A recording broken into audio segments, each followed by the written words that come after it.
बुद्ध की विशेषता क्या है? करुणा, दया, समानता, यानी कि जात पात भेदभाव।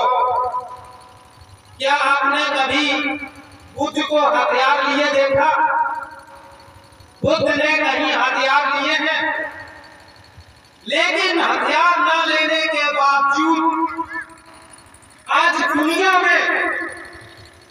दुनिया के सभी धर्म के जो विद्वान थे उन्होंने भी माना कि अगर कोई धर्म है या धर्म है विश्व में जो मानव कल्याण के लिए है तो वो बुद्ध का धर्म है। इसके अलावा सब जितने धर्म है वो पीछे है, ये मैं उन्होंने स्वीकार किया। और कभी बुद्ध को आपने बकरा की बलि दी, बुद्ध ने कहा कि बकरा की बलि चाहिए। मैं किसी का विरोध नहीं कर रहा हूं, उसका तुलना विशेषता बुद्ध की बता रहा हूं। क्या कभी उन्होंने कहा कि हवन करवाओ, इसमें घी डालकर, सामग्री डालकर, या कहीं किया जाता है? क्या कभी मुर्गा मांगा? क्या कभी बुद्ध किसी के ऊपर भूत प्रेत आत्मा बन के सवार हुए?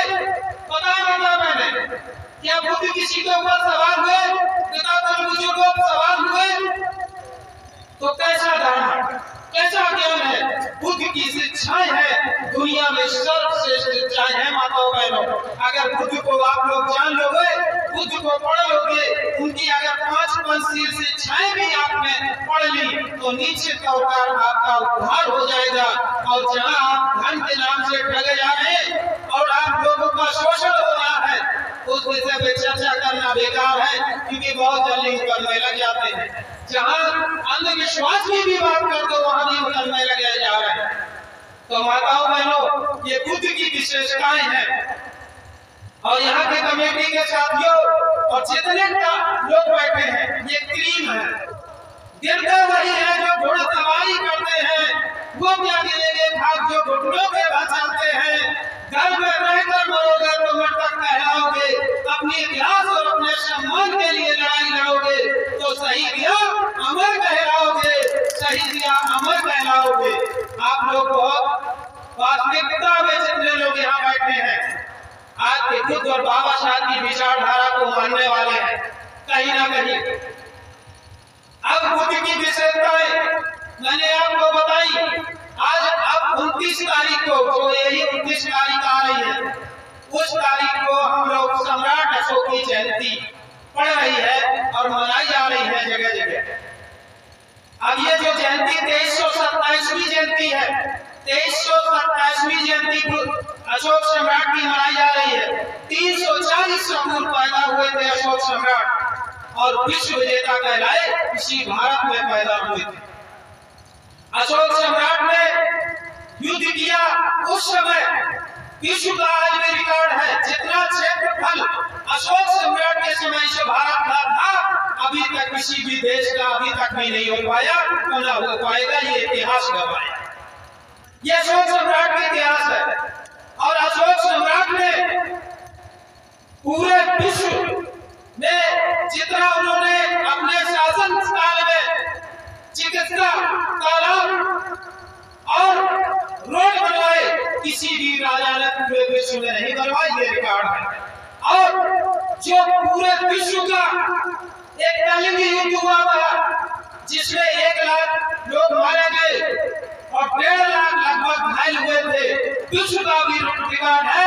इतिहास में कभी भी इतना बड़ा युद्ध नहीं हुआ, ये अशोक सम्राट के काल में हुआ। देखिए अशोक सम्राट और बाबा साहब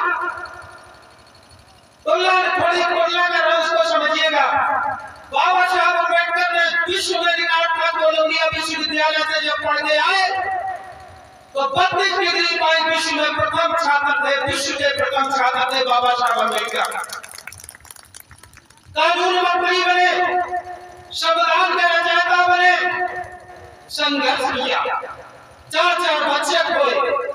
इधर अशोक सम्राट ने कलिंग युद्ध किया, जहां से सूरज उगता था डूबता था वहां तक शासक थे, ये अशोक सम्राट ने दिया।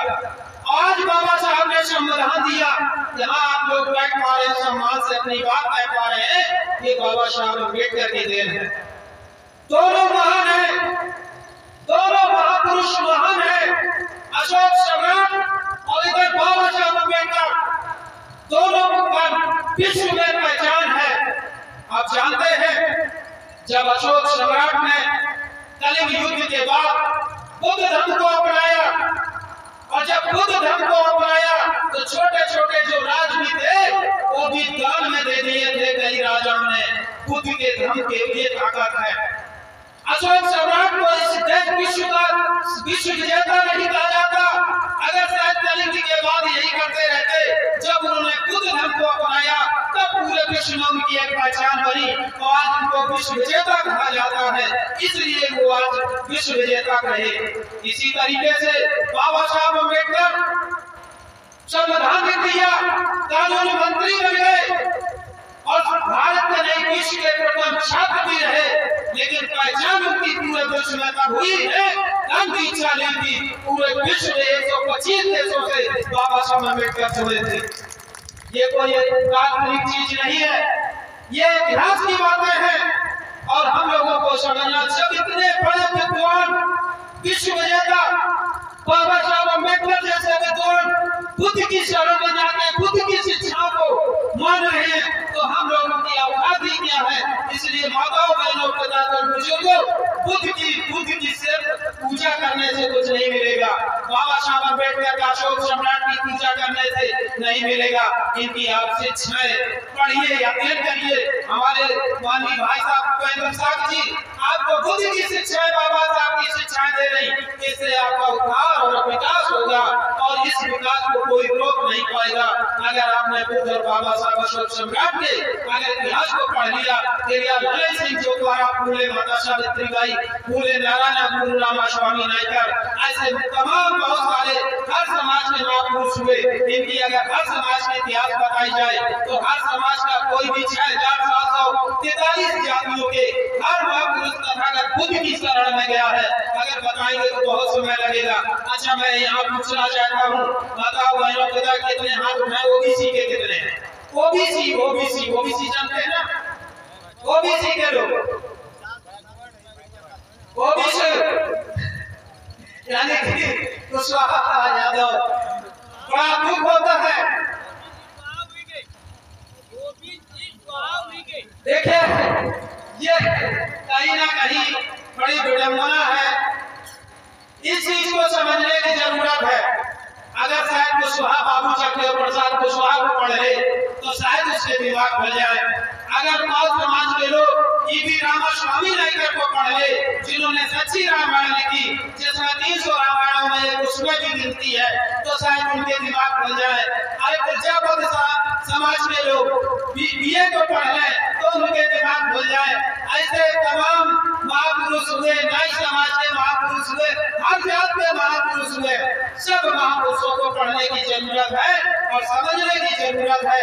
कहीं ना कहीं हमें लगता है, देखिए बाबा साहब के मिशनरियों, बुद्ध के मिशनरियों, विचारधारा वाले, शिक्षा देने वाले साथियों, मुझे आप लोगों से एक शिकायत है, माताओं बहनों, आपको आपसे भी शिकायत है कि आप लोग बाबा साहब के मिशन को जानते हैं, बुद्ध की विचारधारा को जानते हैं, तो कहीं ना कहीं हम लोग एक गलती कर रहे हैं कि हम लोग अन्य जैसे संत घाट के दिवाकर समाज के हुए।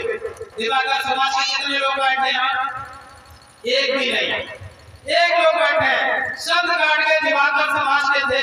अगर आप जाकर के ये कहें कि बाबा साहब का साथ संत घाट के ने दिया था, अगर पेरियार ललन सिंह यादव की बात कहें कि जिस भिक्षुओं से बाबा साहब अम्बेडकर ने दीक्षा ली थी नागपुर में बुद्ध धर्म की, उसी से पेरियार ललन सिंह यादव ने भी दीक्षा दिल्ली में ली थी। अगर ये बात बताएंगे तो कहीं ना कहीं आप लोगों से ये मेरी शिकायत है, तो उनको समझ में आएगी कि आप लोग जानते हैं, वो भी नहीं जानते हैं, वो भी धर्म के धंधे और आडंबर पाखंड में फंसे हैं और वो अपने को बहुत ऊंचा समझ रहे हैं, क्योंकि वहाँ पर से एक ही बात होती है। आप समझ रहे हैं कि उनको ऊंचा घोड़ा बैठा दिया गया ना एक आदमी, तो समझते हम बहुत इनसे ऊंचे हैं। तो वहाँ इन लोगों को समझाने की आप लोगों को जरूरत है। ऐसे न समझो।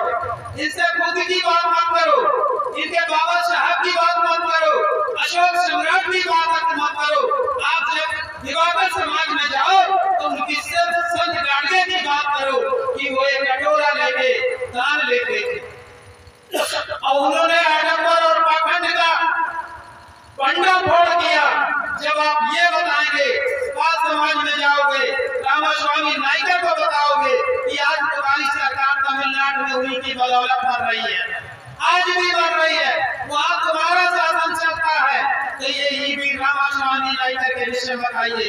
तो आप लोग जैसे ही जाएंगे और अगर बाबा साहब की ये सच्चाई है, क्योंकि मैं क्षेत्र गांव में रहता भी हूँ, ऐसा नहीं है क्षेत्र गांव में जाता हूँ, तो जब आप बाबा साहब की शुरुआत कर देंगे, हम जैसे है कुशवाहा जैसा और खुद की बात कर देंगे, जाके कहेंगे बस अपनी बात करने आ जाएगा, अपनी वाली बात समझ रहे ना, तो अपनी बात ही ना करो, उनकी बात करो। जब उनकी आप बात करना शुरू कर देंगे तो कहेंगे ना सही बात है, गूगल सर्च करो, सर्च करके उनको दिखाओ कि नहीं ये वास्तविकता सच्चाई है। जब जानेंगे तब मानेंगे, क्योंकि गलतियां हम लोगों में है। तो कहीं ना कहीं इन गलतियों को संभालेंगे लोग कि नहीं संभालेंगे? अगर यहाँ से कथा कहेंगे सुनेंगे तो वो आप सीधी बात मत करो कि खुद में ये बाबा साहब ने ये कहा, उनको उनकी वास्तविकता सच्चाई बताओ कि तुम्हारा विकास कैसे होगा। आडंबर अंधविश्वास में फंसकर तुम्हारा कैसे विकास होगा? अंधविश्वास कहाँ है, पाखंड किस जगह है, ये वास्तविकता सच बताओगे। आज तो धर्म के नाम से अगर बात कर दो कि धर्म के नाम से धंधा लोग कर रहे हैं, शोषण कर रहे हैं, तो कहीं ना कहीं लोग पीड़ित हो जाएंगे, मुकदमे लगा देंगे, हो रहा है। तो मैं चाहता हूँ आप लोगों से ज्यादा समय न लेकर के, मैं चाहता हूँ कि आप लोग जागरूक लोग हैं, सभी महापुरुषों को ले आइए, निकाल एक एक महापुरुष को ले आइए और उस महापुरुष की इतिहास को बताने का काम शुरू कर दीजिए कि माता सावित्रीबाई फुले, माताओं बहनों, ये आपके लिए अकेले नहीं किया था माता सावित्रीबाई फुले ने, ये माता सावित्रीबाई फुले ने सर्व समाज महिलाओं की, वो किसी ब्राह्मण और वाल्मीकि समाज की हो, उस समय एक व्यवस्था की कि धर्म ऐसा एक धर्म जो आज भी है, धंधा करता नाम नहीं लेंगे, समझ रहे हो, धर्म में एक ऐसे व्यवस्था थी जिसमें हमारी महिलाएं आडंबर पाखंड में फंसती चली गई, आज भी फंसी है। वे धर्म में आपको पढ़ने का अधिकार नहीं था, अगर आप पढ़ोगे तो उसका मतलब है अधर्म कर रही हो। कोई महिला अगर पढ़ती थी, ये सिस्टम था 1848 से पहले। तो माता सावित्रीबाई फुले कैसे पढ़ी? जोधवा आईटीसी, अंग्रेजों ने आईटीसी लागू किया, तब जोधवा फुले पढ़ने गए। वे पढ़ने के बाद अपनी सोचा कि इस दुर्दशा का क्या होगा जो आज इस देश की ये कंडीशन है, क्योंकि उन्हें एक बारात में कुछ जात के बारात में जब गए थे तो उन्हें एक प्रताड़ित किया गया, अपमानित किया गया, तब वो वहां से वापिस आए थे। तब उन्होंने लक्ष्य बनाया, प्लान बनाया कि जब तक देश की महिलाएं नहीं पढ़ेंगी इस देश का विकास और उद्धार हम लोगों का नहीं हो सकता। ये जोधवा फुले की क्रांति सामाजिक क्रांति थी यहीं से, और जब उन्होंने सामाजिक क्रांति शुरू की जोधवा फुले ने, जब अपने घर में माता सावित्रीबाई फुले को पढ़ा रहे थे तो उनके पिता यानी कि जोधवा के पिता ने कहा कि नहीं, बहू को नहीं पढ़ा सकते क्योंकि ये धर्म के खिलाफ है। क्योंकि कुछ लोग आडंबर वाले लोग उनको भड़का रहे थे कि तुम्हारे घर में कहीं ऐसा ना हो जाए, अशुभ हो जाए, इसलिए महिला को नहीं पढ़ाना चाहिए। तो वो उन्होंने अपने घर से निकाल दिया था, और घर से जब निकाल दिया था तो पता है आपको किसने रखा था, जिससे आज हमारी तुम्हारी दुश्मनी कराई जा रही, जिस धर्म के लोगों से दुश्मनी कराई जा रही। फातिमा शेख की नाम की महिला, यानी कि एक बेटी थी फातिमा शेख की नाम की थी, उसने अपने घर में प्रथम शिक्षिका भाई बनी थी। तो आज हमें हिंदू मुस्लिम में लड़ाने का काम किया जा रहा। आज आप शिक्षित हो पा रही हो, तो फातिमा शेख न होती तो उनको जगह न मिलती, और जगह न मिलती तो आप आज इस जगह बैठ न पाती और पढ़ न पाती। ये फातिमा शेख थी। और माताओं बहनों, एक नागली की स्टोरी सुनी हो आप लोग, ज्यादा आडंबर अंधविश्वास पाखंड में रहती हो, तो मैं विशेषता बुद्ध की पहले बता चुका हूँ कि बुद्ध ने कभी भी कोई उसमें हवन करने की कोई पावड़ फैलाने की जरूरत नहीं। सिर्फ बुद्ध की प्रतिमा रख लो, पंचशील सुबह सुबह पंचशील आप बोलना शुरू कर दो बस। और देखिए अन्य धर्म में क्या है, अन्य धर्म में तो मुनि की आरती गाओ, गाती हो देवी मैया की आरती वगैरह वगैरह, लेकिन इसमें पता क्या है, इसमें तुम्हारे लिए है वंदना बोली जाती। नमो तस् भगवतो अरहतो सम्मा सम्बुद्धाः, बुद्धं शरणं गच्छामि, धम्मं शरणं गच्छामि, संघं शरणं, बुद्धि के शरण जाओ, धम्म के प्रकृति शरण जाओ, अच्छी संगत करो। ये तुम्हारे लिए कौन करे? मनुष्य करे। फिर उन्होंने कहा पाणा पाता देव बड़ी शिक्षा पदम समानियामी, प्राणी हिंसा नहीं करना, और ना करे मनुष्य ना करे। अगर प्राणी हिंसा करेगा तो वो दुख का भागीदारी होगा। बेटा अधिन्य दाना देव बड़ी शिक्षा पदम समानियामी, चोरी नहीं करना, अगर चोरी करोगे तो दुख आपको मिलेगा। बेटा कामेश मिथ्याचार देव बड़ी शिक्षा पदम समानियामी, व्यभिचार नहीं करना, अगर आप व्यभिचार करोगे तो दुख में भागीदारी होगे। मूषावादा देव बड़ी शिक्षा पदम समानियामी, झूठ बोलोगे तो दुख का आप पर ही असर पड़ेगा। फिर लास्ट है सुरा में मत पमाठाना देव बड़ी शिक्षा पदम समानियामी, कच्ची शराब पक्की शराब आदि सभी नशीली चीजों से दूर रहने की शिक्षा ग्रहण करो। कौन करे? भैया पुरुष लोग ज्यादा करें, माता बहनें नहीं करती है। तो जब ये दुख का अब ये वंदना जब बोली जाती है बुद्ध के सामने, बाबा साहब अम्बेडकर के सामने, तो कहीं ना कहीं आपके अंदर संस्कार आएंगे, आपके बच्चों के अंदर संस्कार आएंगे, तो आपका विकास हो जाएगा। और जब आपका विकास होगा दुनिया की कोई विरोधी ताकत आपको पीछे नहीं कर सकती। ये मैसेज करके देखो, 6 महीना करके देख लीजिए, ज्यादा समय नहीं, 6 महीने करके देख लीजिए। बुद्ध का ये ज्ञान है। अब वहाँ रोज आरती करती हो, रोज वंदना करती हो, फिर भी देवी देवता भूत प्रेत आपके ऊपर सवार हो जाते हैं, लेकिन बुद्ध किसी के ऊपर सवार नहीं होते हैं। बुद्ध ने आपको शिक्षाएं दी हैं। बुद्ध ने हम कहा कि हमारी पूजा मत करिए, हमारी पूजा मत करिए, हमारी पूजा नहीं हमारी शिक्षा ग्रहण कीजिए। ये है जैसे कि यहाँ मोमबत्ती अगरबत्ती और ये फूल चढ़ाते हैं, आप लोगों को बताया गया क्यों चढ़ाते हैं? मालूम है? वो तो खुश हो जाएंगे ना बाबा साहब, इसलिए